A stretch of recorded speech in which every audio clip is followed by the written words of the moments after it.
Então, a ideia. Nossa, minha gata já quer começar a aparecer. Vai, Aurora. Deixa eu apresentar a tela.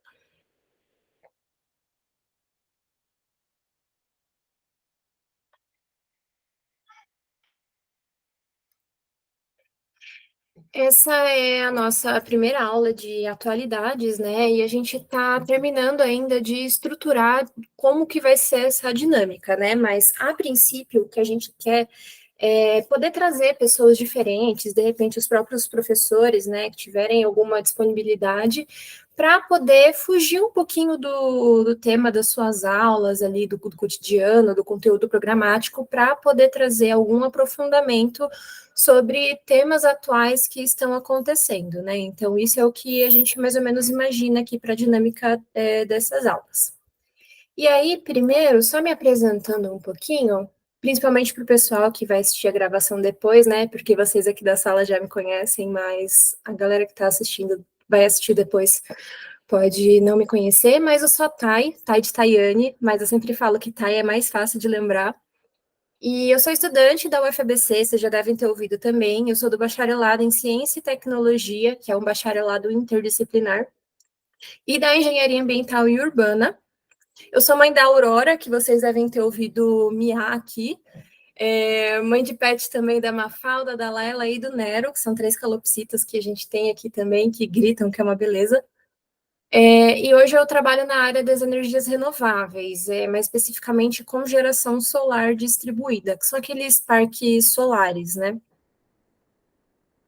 E aí, por isso que eu devo estar mais com vocês aqui em relação a esses temas ambientais, trazendo esse enfoque de meio ambiente, que eu julgo, inclusive, que será um dos focos do Enem esse ano, levando em consideração todos os últimos acontecimentos. A gente teve aquela tragédia no Rio Grande do Sul, né?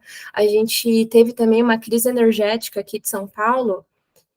Não sei se que está aqui na sala é todo mundo de São Paulo, mas a gente passou no início do ano um grande problema com a distribuição de energia aqui, né? Muito motivado por problemas na estrutura, problema de licitação, e também porque é verdade, não foi só em São Paulo mesmo, não.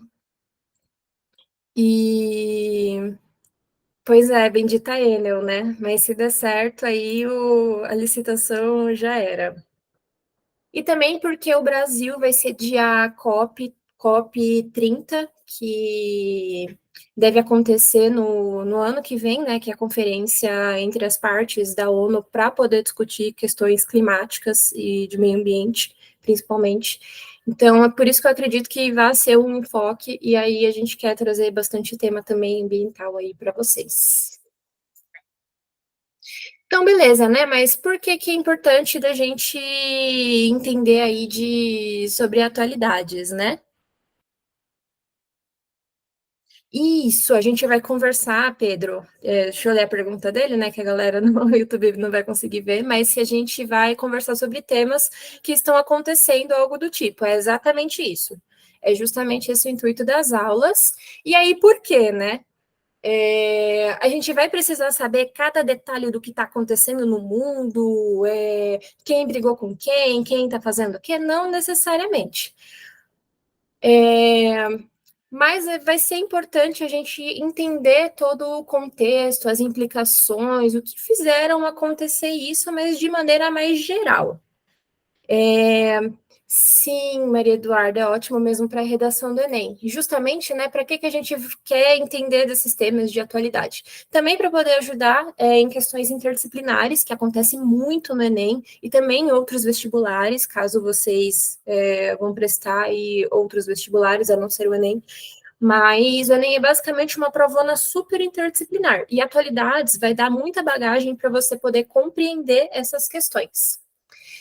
Para temas de redação também, é sempre um tema muito interdisciplinar que acontece que aparece ali, né, como tema de redação do Enem, e muito atual. Também vai ajudar muito vocês com argumentação em temas que sejam semelhantes, Também pensando em outras questões, até mesmo objetivas, né, da famosa de marcar o xizinho, ou também em questões dissertativas, porque vai ajudar vocês a ter bagagem para poder fazer as suas argumentações. Então, tanto para redação quanto para questões objetivas e dissertativas. E aí, aqui, deixei anotado para vocês que muitas das questões do Enem e os temas de redação, eles vão fazer esse paralelo entre aquilo que a gente estuda muito conceitualmente no ensino médio, no nosso aqui cursinho pré-vestibular, e aquilo que também acontece no mundo. Então, a aplicação daquelas coisas que a gente só vê ali na teoria. E como é que a gente pode estudar atualidades, né? Não precisa ser um processo chato, um negócio entediante.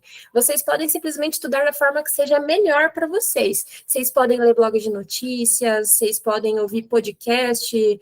Eu, particularmente, não gosto tanto de podcast, eu gosto muito de ler portais de notícia. Mas tem podcasts super bacanas aí para vocês, inclusive eu pretendo abrir um formuláriozinho também com indicações de materiais que vocês achem interessantes, de atualidades que vocês costumam consultar, ou de repente algum jornal que vocês leem, canais no YouTube também que são super interessantes para temas de atualidade. E aí a gente não está falando do Felca, hein? São canais mesmo voltados para a educação e aí para atualidades. Mas eu gosto bastante do Felca. E o que é importante também, né? Além de acompanhar notícias, é super importante que vocês conversem com outras pessoas sobre aquilo que vocês viram, sobre as notícias, sobre o que acontece no mundo, para que vocês também vejam outros pontos de vista. Para que vocês consigam argumentar com outra pessoa, entender o ponto de vista dela e colocar o seu também. E também é importante aí que vocês fiquem de olho no Colmeia, claro, a gente vai trazer aí a gente vai trazer as aulas de atualidade, que vão trazer também indicações. As outras aulas também, os professores super trazem temas atuais, indicação de materiais, para vocês irem acompanhando. E hoje, né, eu quis trazer essa introdução aí no começo, porque é a primeira aula de atualidades, apesar da gente já ter iniciado há pelo menos 2 semanas, mas é algo que provavelmente outros professores que vão dar essa aula de atualidades também devem pincelar um pouquinho, e aí é bacana, porque cada um vai trazer um pouco do seu ponto de vista. Mas entrando no tema mesmo que eu queria trazer para vocês, que também é o tema que eu trabalho, né, no meu dia a dia, que é sobre matriz elétrica brasileira. Queremos cinema de atualidades. Sim, sim, sim. Vai ser ótimo. E eu queria ouvir um pouquinho de vocês, né? Porque aí, lendo aqui, talvez vocês não tenham percebido, mas eu não disse matriz energética brasileira, eu trouxe matriz elétrica brasileira. Queria ver se vocês entendem um pouquinho qual que é a diferença dessas duas palavrinhas aí, nesse caso, de matriz elétrica para energética. Alguém tem um palpite? Matriz elétrica, você diz tipo. Primeiramente, boa noite. Boa noite. Quando você diz matriz elétrica, você diz algo como fonte de energia, né? E a energética? Matriz energética. A matriz energética. Não faço ideia, mas eu arriscaria dizer que a matriz elétrica é de fonte de energia. Energética, talvez. Alguém tem mais algum palpite?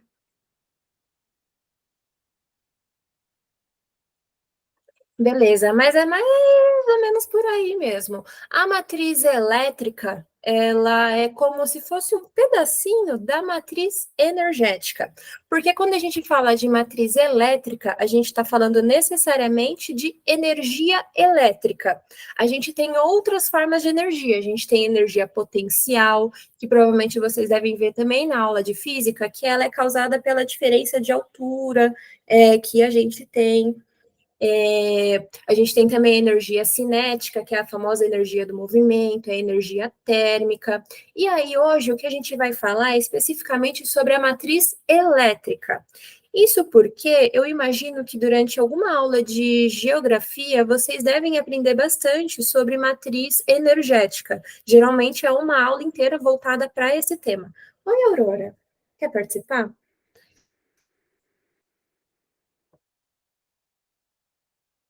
Então, trazendo aí, né, uma anotação para deixar aqui para vocês, o que é a matriz elétrica.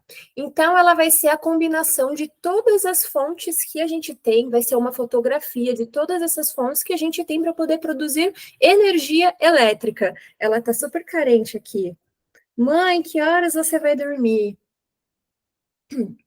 Então, é essa fotografia geral das fontes que a gente tem para poder produzir essa energia elétrica. E aí, essas fontes podem ser das mais diversas, como a gente conhece: energia hidrelétrica, a nuclear, a solar, a eólica, entre outras. E aí, eu queria trazer algumas outras perguntas para vocês, para a gente poder ver aí quem que conhece bem aí sobre esse tema, seria a primeira: qual a diferença entre fontes renováveis de energia e fontes não renováveis? Essa eu posso responder de novo. Manda lá. Fontes renováveis são. Eu acho que todo mundo aqui conhece fontes renováveis e não renováveis. As fontes renováveis são aquelas que a gente consegue, no sentido da palavra, renovável, né? A gente consegue usar de maneira renovável. Como o sol, é uma fonte renovável de energia, o, a hidrelétrica também é uma fonte renovável. As não renováveis seriam que não são tecnicamente infinitas, como mineral, como de petróleo, se eu não me engano, também não é. A nuclear também eu acho que não é renovável, eu não lembro. Mas seria isso. O outro Pedro aqui pergunta: tem a ver com resíduos da produção de energia? Não necessariamente.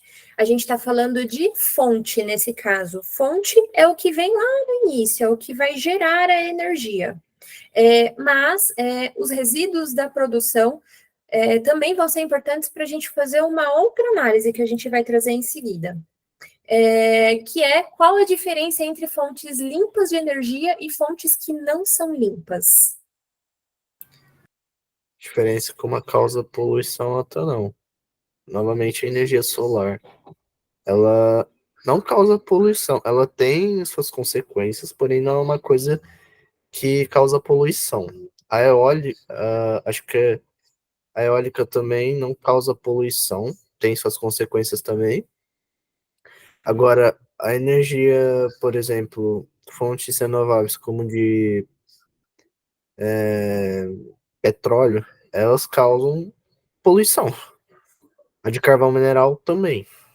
Essas, esse tipo de. A nuclear não tenho certeza se causa, mas essas outras duas que eu citei causam poluição porque a gente está extraindo diretamente do meio ambiente. Daí o carvão a gente vai pegando, daí a gente pega o carvão e usa ele para queimar. Isso causa. Isso libera gás poluído. Essa é a diferença básica. Boa, Pedro, bom raciocínio aí, hein? E aí, mais uma pergunta: as fontes renováveis de energia são fontes limpas? Que você já comentou mais um pouquinho sobre, mas será que tem mais alguém que conseguiria fazer essa análise? Se as fontes renováveis de energia são necessariamente fontes limpas? É. Outro Eu Pedro acha que não. acho que é que eu sei que eu já falei, mas como eu tô aqui, eu quero participar das aulas. É, as fontes renováveis de energia são fontes simples. Acho que não são todas. A solar eu acho que ela é renovável e é limpa. Beleza. Vamos ver mais na frente. Então, só resumindo para vocês aqui num glossarinho, as fontes renováveis, então, elas vão ser aquelas que elas vão se regenerar naturalmente.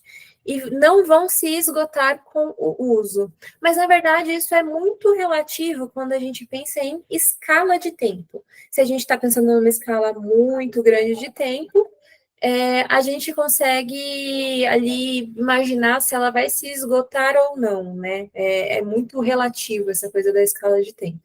E as fontes não renováveis, e aí, pelas não renováveis, é mais fácil da gente fazer essa analogia, que elas vão ser aquelas que vão existir em quantidades limitadas na natureza e podem se esgotar com o tempo.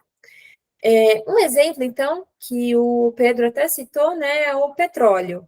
Petróleo, ele vai demorar ali milhões e milhões e milhões de anos para poder ser formado na natureza, né? Só que aí vem essa coisa da relatividade. Leva milhões, milhões e milhões de anos. Mas ele pode se renovar, na verdade. Só não numa escala de tempo que a gente, seres humanos, a gente consiga acompanhar. Então, por isso que esta não seria uma fonte renovável de energia. Alguma dúvida entre esse conceito de fonte renovável e fonte não renovável? Tudo Tranquilo. certo? Beleza. Então, e o que seria uma fonte limpa de energia?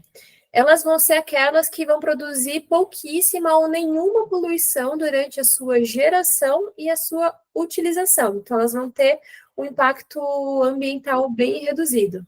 Oi, Pedro. É que eu só, é que eu só queria complementar que, é que eu já cheguei a ver isso quando eu ainda estava estudando. A energia eu acredito, eu volto a dizer que a solar, eu acho que ela é renovável e é limpa, porém, como você mesmo disse, produzem pouco nenhuma poluição. Eu não diria que elas causam poluição, mas elas causam impacto, que no caso, por exemplo, por serem placas que ficam pegando a luz do sol, elas acabam refletindo também e acaba meio que passando pássaros em cima, que passam por cima dessas placas e eles acabam ficando queimados e morrem. Tá, beleza. Vamos ver isso um pouquinho mais para frente também. Deixa eu correr aqui um pouquinho. Então, as fontes não limpas de energia, então, seriam aquelas que, ou durante a sua extração, né, ou durante a sua geração de energia, elas vão acabar produzindo alguns tipos de poluentes, principalmente gases do efeito estufa, que hoje é o que a gente não quer produzir de maneira alguma. Tudo bem aí também com fonte limpa e não limpa? E a diferença entre uma fonte renovável e uma fonte limpa? Beleza. Perguntinha rápida aí, hein? Qual a fonte de energia mais utilizada no Brasil para poder gerar eletricidade?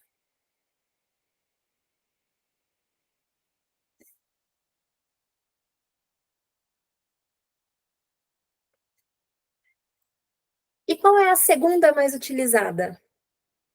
A galera respondeu a hidrelétrica para a primeira, né? E agora, qual que é a segunda?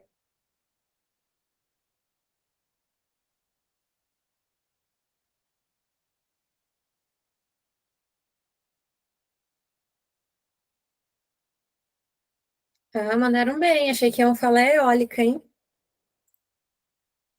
E qual é a fonte de energia menos utilizada no Brasil para poder gerar energia elétrica?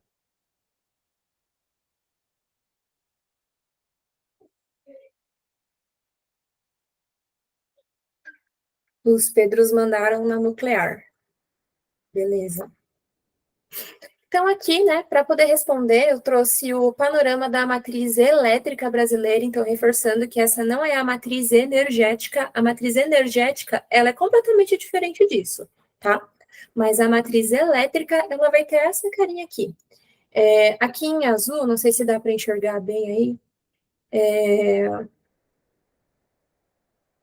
aqui em azul, né, a gente vai ter todo o percentual produzido pelas hidrelétricas, então cerca de 48%. Então, sim, vocês acertaram, as hidrelétricas são responsáveis pela maior produção de energia elétrica do Brasil. E em segundo lugar, a gente tem a energia solar. E em terceiro, a eólica. Então, grande parte dessa produção, mais de 3/4 da produção de eletricidade do Brasil, são produzidas a partir da solar, da eólica e da hidrelétrica. E a menor partezinha aqui, ela é produzida pelo biogás, pelo gás natural, pelo petróleo, pelo carvão, e vocês também acertaram que aí a menor produção de energia elétrica do Brasil é feita a partir da energia nuclear, da fonte nuclear, né, de energia.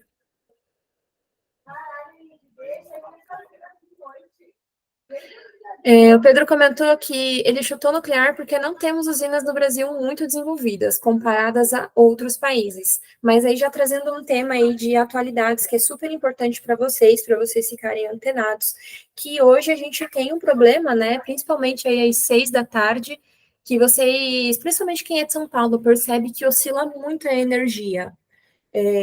Fica piscando, às vezes parece que vai queimar, e isso é muito ocasionado por algo que a gente chama de rampa das 6 da tarde, que é quando as usinas solares elas se desligam e aí a gente precisa de um acréscimo de produção de eletricidade de outras fontes. E uma dessas é a fonte de energia nuclear. Então, a fonte nuclear, né, ela ajuda muito quando a gente pensa nessa sazonalidade, que a gente chama, para a produção de outras fontes de energia. Agora tudo faz sentido? É muito legal isso, né? Inclusive, já vou trazer um outro tema aqui que é super importante. Há hoje uma discussão sobre, em relação à energia solar, né? Sobre o investimento no uso de baterias. Hoje, a maioria das usinas solares, elas não são acopladas a baterias para poder armazenar essa energia. Só que hoje, com o desenvolvimento também de baterias que são mais sustentáveis, está tendo essa visão aí também para a gente conseguir armazenar a energia das usinas solares, ajudando também nessa questão aí das 6 da tarde, quando o sol se põe, e aí todas as usinas solares elas param de produzir. Então, por dentro das fontes, vamos dar uma pinceladinha rapidinha aí nessas principais fontes de energia, né? A energia nuclear, que é a menos utilizada no Brasil, ela é considerada uma fonte limpa durante a sua geração. Vocês sabiam disso? Para mim também não faz o menor sentido quando você fala, energia nuclear é uma fonte de energia limpa. Oi, Pedro.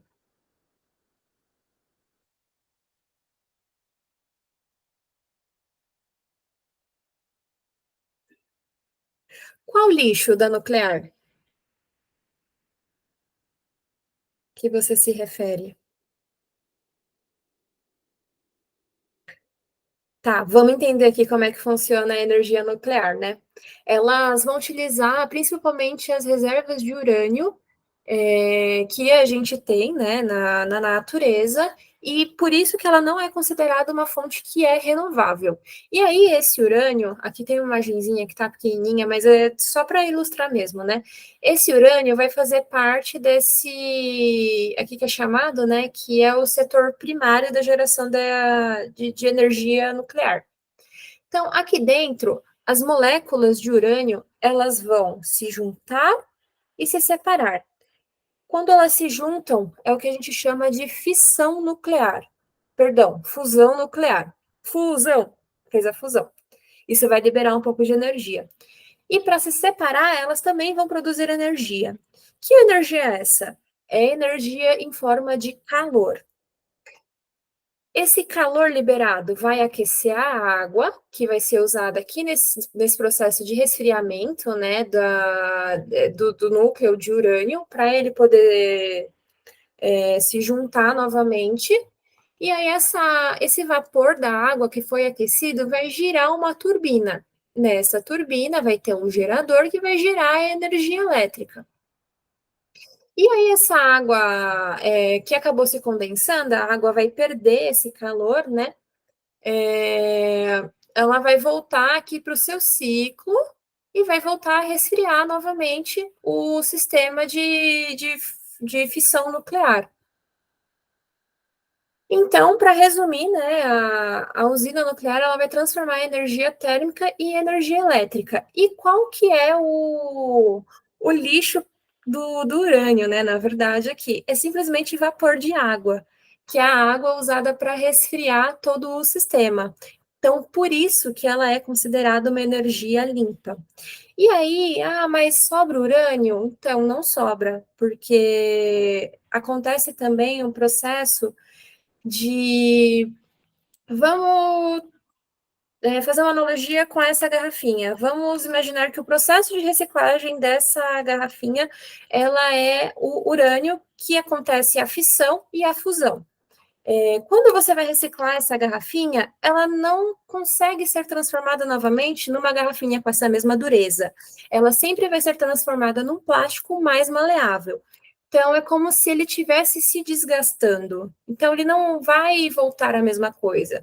Mas você vai precisar reabastecer todo o seu sistema com um novo urânio, um urânio mais endurecido. Então, você não tem resíduo de urânio durante, né, a geração da energia nuclear, mas tem um grande risco de acontecer acidentes. Acidentes acontecem sim, assim como a gente já viu aí ao longo da história. E aí eu deixei um linkzinho aqui embaixo sobre energia nuclear, explicando, caso vocês tenham curiosidade, né, sobre energia nuclear. Que aí nesse link vai explicar com muito mais detalhes que a gente não vai se ater aqui, porque não é uma fonte que foco no Brasil. Carvão mineral. Essa, eu acho que é muito fácil de olhar para ela e meio que fazer essa classificação, né? Que ela seria uma fonte que é altamente poluente e ela também não é considerada renovável, uma vez que você precisa ir lá, escavar, retirar esse carvão. E aí tem todo esse processo de poluição, tanto dos maquinários que é utilizado, quanto a intervenção na natureza que você faz. E como é que ele vai funcionar? Ele vai funcionar como se fosse a usina nuclear, assim, no seu mecanismo. Ele também vai transformar a energia térmica do calor da sua queima em energia elétrica, a partir dos motores, né? Como se fosse um motor a combustão. Esse motor depois vai gerar a energia elétrica. Com o carvão e também no caso ali da energia nuclear, essa é uma energia que você consegue produzir o ano todo. Todo ano você consegue ter extração, então em todo ano você consegue gerar essa energia. No caso do petróleo, o petróleo é o mais conhecido aí, né, por todo mundo, ele é como se fosse um óleo de origem fóssil, que aí ele vai ser formado em rochas sedimentares ao longo de milhões e milhões de anos. Assim como é o caso do urânio formado na natureza, e assim como é o caso do carvão mineral. Então, por isso, ele também é classificado como uma fonte não renovável de energia. E a energia elétrica produzida pelo petróleo ele se dá, na sua maior parte, a partir dos combustíveis que são gerados com essa matéria-prima. Então, acontece um processo aqui que é chamado de destilação fracionada, que vocês devem ver aí também nas aulas de química, e que aí vão gerar vários subprodutos do petróleo.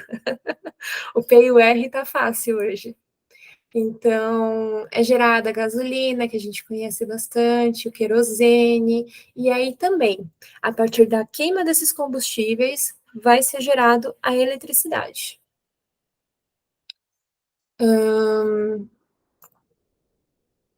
No caso do biogás, vou terminar acho que às 10h15 mesmo, tá, gente? Vou dar uma corridinha aqui para dar tempo. O biogás, que é muito utilizado principalmente em locais que se tem muito agronegócio, né?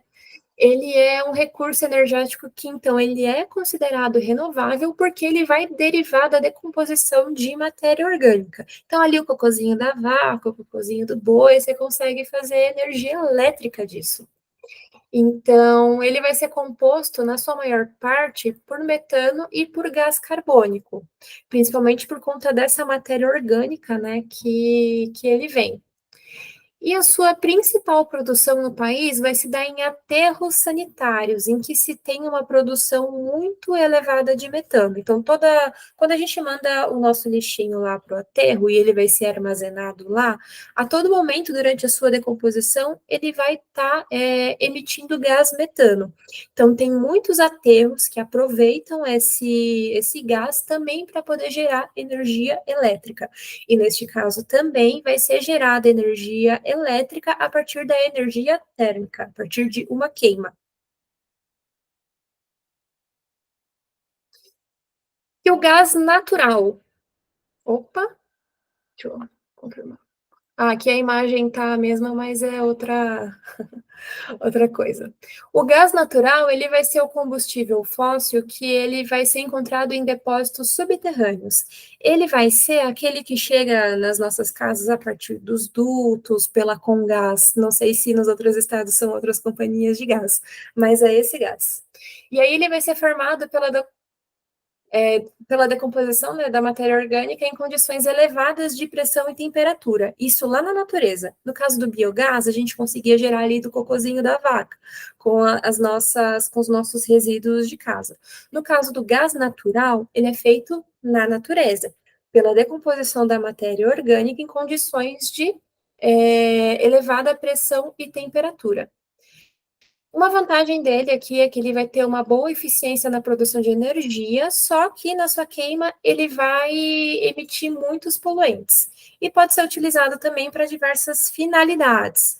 Então, pode ser utilizado para poder abastecer o seu carro, ele pode ser usado para poder abastecer as casas, gerar o aquecimento, né, dos chuveiros elétricos. Pedro comentou que é gás subterrâneo, transmitido por dutos. Parece perigoso. É bem perigoso. É bastante. E aí, justamente isso. Algo que é bastante comum nessas fontes que eu acabei de citar é o seu grande risco de acidentes. E se gerar acidentes, vão ser acidentes assim numa escala muito grande, né? Imagina um gás subterrâneo transmitido por duto se alguém acende uma faísca. Se as chamas não vão se propagar pelas casas, é super perigoso, mesmo um acidente numa usina nuclear. Então, todas essas fontes, além da maioria não ser renovável, né, ela tem esse risco para o ser humano. Agora, entrando na nossa tríplice ali que a gente viu que são as maiores produtoras de eletricidade do Brasil, a gente vai aqui para a nossa terceira colocada, que é a energia elétrica, a energia eólica, que ela vai ser obtida, então, a partir da força do vento. Vocês já devem ter visto, sempre tem também imagem em livro de geografia, que são aquelas, como se fosse um catavento gigante girando, né? Então, o vento vai fazer girar as pás, e a partir dessa movimentação vai ser gerada a eletricidade. Portanto, nesse caso, a gente está falando de uma energia cinética do movimento que é transformada em energia elétrica. E o Brasil, ele é o sétimo maior produtor de energia eólica do mundo. E aí também fica uma questão, né? Há um debate muito grande com isso e tem a ver também com o que o Pedro comentou antes, que é essa fonte de energia pode ser considerada uma fonte de energia limpa, no caso da eólica? Vocês conseguem me dizer assim com certeza? Eu acredito que seja. É porque, novamente, é, ela afeta. É que assim, a coisa mais assim que eu vi que ela pode estar afetando é no ambiente que ela se encontra, mas e que alguns pássaros podem acabar sendo mortos nas turbinas. Mas fora isso, eu considero ela limpa, porque tá usando a força dos ventos também. Ah, legal. E aí, dessas principais fontes, eu vou pontuar algumas vantagens e desvantagens que são super importantes. Então, como vantagem, a gente tem que ela é uma fonte renovável de energia, não vai acabar o vento, né? Vento a gente sempre vai ter, pelo menos em algum momento ali do ano. Pode ser produzida em pequena escala e não emite poluentes. Beleza, ela não vai emitir poluentes, mas o que, que a gente tem aí de desvantagens? Ela tem um custo elevadíssimo, as pás também, que precisam ser carregadas, toda a logística, vão demandar um custo muito elevado. Tem uma dependência climática também, que é o vento hoje pode estar forte, amanhã pode não ter, depois pode estar mais fraco. E então isso vai influenciar assim na quantidade de energia elétrica gerada a partir desse mecanismo. É, há também o impacto sobre a fauna e a paisagem. Sobre a fauna, é exatamente isso que o Pedro comentou. Apesar de se ter diversos estudos ambientais para você conseguir colocar uma usina eólica em determinado local, você vê a trajetória de migração dos pássaros, tudo isso não poderia influenciar, ainda assim existem centenas de acidentes durante os dias de aves que acabam esbarrando nessas pás gigantes. E sobre a paisagem, para você ter um parque de geração de um parque, né, de energia eólica, você precisa de áreas que são assim vários maracanãs, muitos maracanãs, muito grande mesmo. Então, com isso, você vai ter um impacto sobre a paisagem que é incalculável. Você vai mexer no relevo, pode ser que tenha que tirar árvores dali. E também tem uma última desvantagem que é muito importante a gente saber que existe, que é a emissão de ruído. Assim como o Pedro comentou aí, e a Bianca também, sobre poluição sonora. E aí, deixa eu só voltar aqui, que esses dois links acho que são os mais legais, que são duas indicações de leitura, são duas reportagenzinhas, assim, super rápidas, em um artiguinho, né? Que é sobre a síndrome da turbina eólica, que é as populações que vivem próximas ali dessas usinas, que é geralmente a população que trabalha ali perto, são agricultores, vivem da terra, não tem como sair dali, precisam conviver com o barulho que faz esse sistema de funcionamento das pás, né? Eu também não sabia um tempo atrás que fazia barulho. E aí, quando eu descobri, eu fiquei chocada, assim, que é muito barulho. E isso está gerando um estresse na população muito grande, para além porque é barulho dia e noite, né? Ao contrário da energia solar, a eólica não para, porque pode ter vento à noite, né? E para além disso, também tem muita circulação de poeira. Então, tem uma reportagem também, se eu achar o link, depois eu trazer para vocês, mas que tem pessoas assim que têm crise de ansiedade porque precisam limpar a casa 10 vezes no dia, precisam passar pano 15 vezes no dia na casa. E mesmo assim tem uma crosta de poeira por conta da movimentação das pás, por conta dos ventos. Então, essas são desvantagens que são importantes de vocês entenderem, porque pode ser que seja cobrado, sim, em prova, ou até mesmo vocês podem usar como uma espécie de argumentação em outras questões ou em tema de redação. A Bianca disse que acha que morreria com a sua com a rinite. Nossa, sim. A segunda que mais utilizada, né, como fonte de eletricidade, é a energia solar, que, como vocês devem saber, ela é a energia que é emitida, é uma energia que é produzida a partir da emissão da radiação solar, que é transformada em energia elétrica. Então, eu adoro comentar isso, né? Porque eu sou da área, mas não importa a quantidade de sol, de luz, assim, que você tem, ou até mesmo de calor, né? Nossa, tá quente hoje. Pode ser que a sua produção solar ela seja baixa, porque na verdade o que importa para a geração de energia solar é a radiação emitida pelo sol. E aí ela pode ser produzida em nível residencial, então em espaços muito pequenininhos você consegue ter a produção de energia solar, ou até mesmo você pode ter ali grandes parques solares. E aí, no caso desses grandes parques solares, você pode ter também impactos que são muito semelhantes à das usinas eólicas, que é o uso de extensões muito grandes de área para poder implantar essa usina, e aí você tem toda a questão de desmatamento, você tem a questão de remoção da fauna local, tem todos esses impactos. Mas em nível residencial, se vocês pensarem, pode até ser interessante, porque a gente está pensando numa área que já existe, já é ali impactada, né, pelo homem, e aproveitando para produzir energia. Bianca comentou que achava que era pelo calor. Não, inclusive, se uma placa solar ela esquenta muito, ela perde eficiência. Se ela tiver pouca radiação, muito calor, ela não vai gerar. O ideal, assim, é ter pouco calor e muita radiação.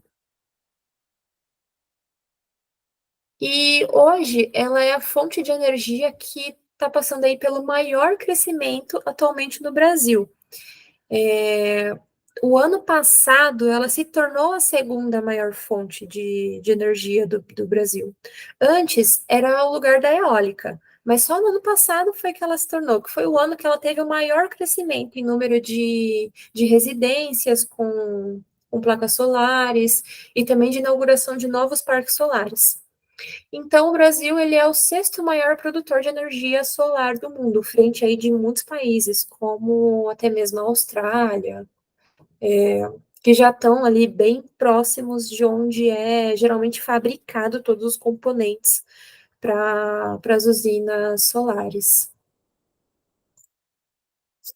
Então, as suas vantagens, né? Uma fonte renovável, ela pode ser produzida em pequena escala, permite diversas inovações tecnológicas, e essa, eu acho que a solar, dentre todas, é a que mais vai permitir esse tipo de inovação, porque hoje tem até mesmo fita com placa solar que você consegue colocar na janela da sua casa, ou vidros que já conseguem produzir essa energia. Então, há fachadas de prédios também que já conseguem produzir a energia solar. Ela demanda, né, uma baixa manutenção e não vai emitir diretamente poluentes, né? E aí eu achei interessante que o Pedro comentou sobre pássaros que poderiam morrer, sobre a, com a luz, né, sendo refletida. Porque, na verdade, essas placas elas vão ter uma baixa reflectância dessa luz, né? Porque o que ela quer é que se tenha absorvido toda essa radiação. Então, na verdade, essa reflexão que se tem, né, ela é muito baixa. Aquelas calculadoras antigas eram feitas dessas fitas, eu lembro que no sol funcionava, na sombra não. É isso mesmo, são as inovações, né, da energia solar. E com as desvantagens, né? Que é importante também a gente entender quais são. Tem um custo muito elevado para poder implantar, seja em nível residencial, né, ali, proporcional ao que a gente pode pagar, ou seja nos parques solares. Exige, assim, milhões de reais para você conseguir ter um parque solar. Dependência climática. Se a gente está no período de verão, vai influenciar nessa radiação, se a gente está no inverno, vai influenciar na radiação, se o dia está nublado, se está chovendo, se é um tempo aberto, tudo isso são fatores que vão influenciar muito na produção de energia solar. E além disso, ela também é uma energia de baixo rendimento. É só uma parcelinha da radiação que é emitida pelo Sol, né, de toda a radiação emitida, é só uma parcelinha que vai ser gerada essa energia. E por fim, né, a maior de todas que a gente tem aqui no Brasil, que é a hidrelétrica, que é a maior responsável pela produção elétrica no Brasil. E aí ela vai transformar a energia potencial, que eu comentei no início para vocês, então a gente vai ter essa diferença da altura da represa passando pelo sistema até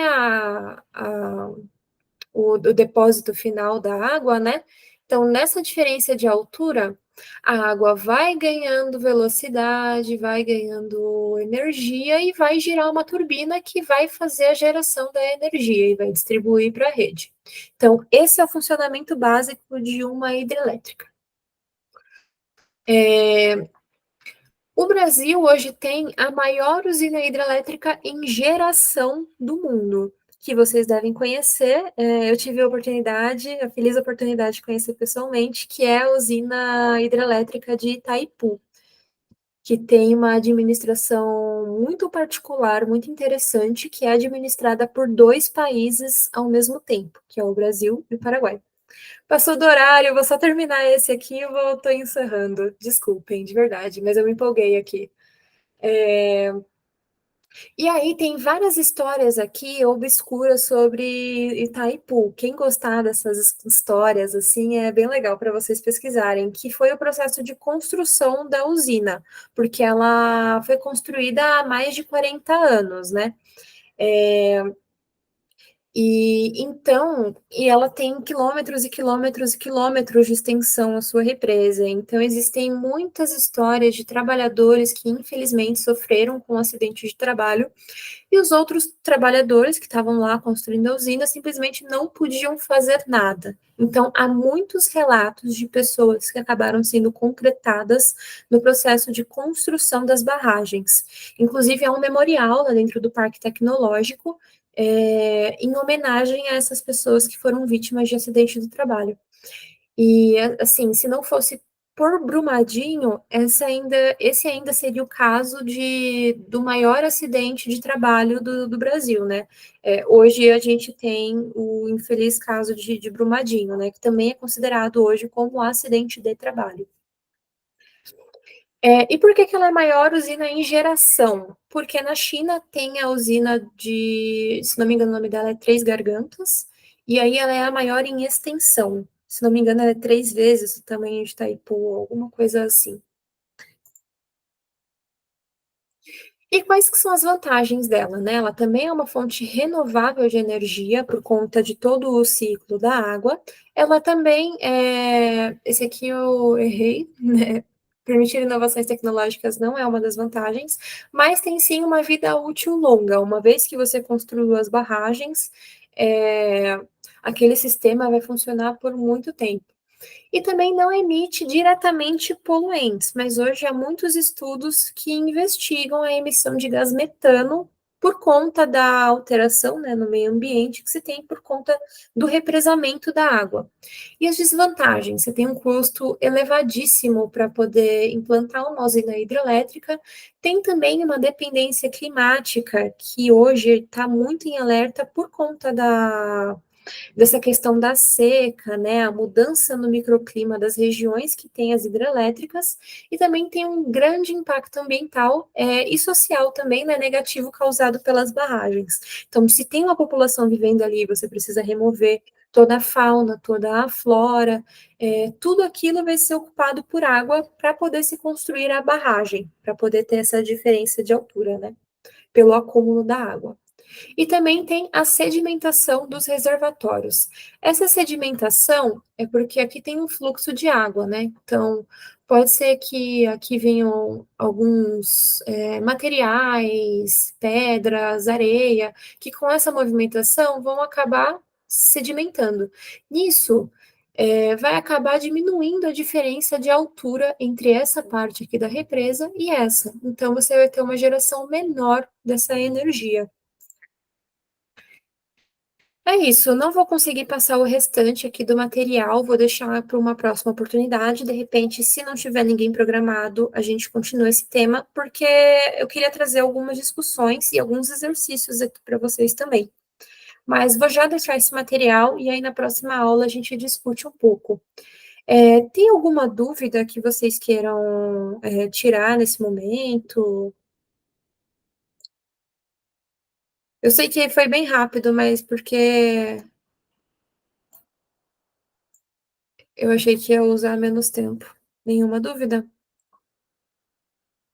Não, mas talvez. Não, sem problemas. A gente pode combinar de na próxima semana a gente já tirar dúvidas sobre essas fontes. E aí a gente continua aqui esse tema. Professora, isso é uma questão de ter sindicatos nas empresas e usinas? Sim, tanto que há sim sindicatos. Tem o sindicato dos trabalhadores das usinas de energia solar, e acredito que para as outras fontes também tenham. A tecnologia hidrelétrica é antiga? Antiguíssima. porque muito, muito, muito antes, quando o pessoal, principalmente trabalhava numa zona mais rural, tinha um rio passando por perto, né? Eles colocavam aquelas turbinas que eram verticais. Então, eles aproveitavam o movimento do rio para fazer aquela roda girar e já gerar energia dali. Isso era muito utilizado para fazer moagens, moagem de farinha, moagem de outros grãos. Então, isso é uma tecnologia muito antiga. E também tem aqueles moinhos. Ah, não, mas aí é para eólica, quando a gente fala dos moinhos holandeses, né? Mas em relação às hidrelétricas, a gente tem esses sistemas mais antigos que usam a força dos rios.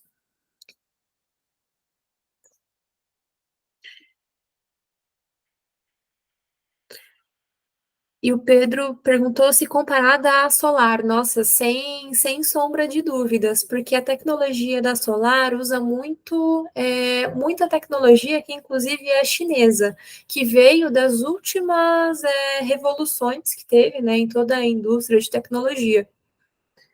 Eu acho isso tão legal quando as estruturas eram ainda antigas, não tinha necessidade de evolução nas máquinas, sim. Dá para entender porque quase metade é hidrelétrica. Sim, exato, gente. Mas é isso, não vou prolongar mais, eu já tomei um tempinho aí de vocês. Na semana que vem a gente continua conversando, que tem muitas questões legais aí que ainda para a gente compreender. Eu só quis trazer esse panorama geral para vocês, porque eu acho que é importante que, se a gente quer avançar no tema, a gente entender pelo menos a base dele. Mas então é isso, gente. Muito obrigada, uma ótima noite para vocês, um bom descanso e sextou. Boa Beijo. noite, Tchau, gente. Bom descanso. Boa noite, gente. Boa noite, professor. Tchau.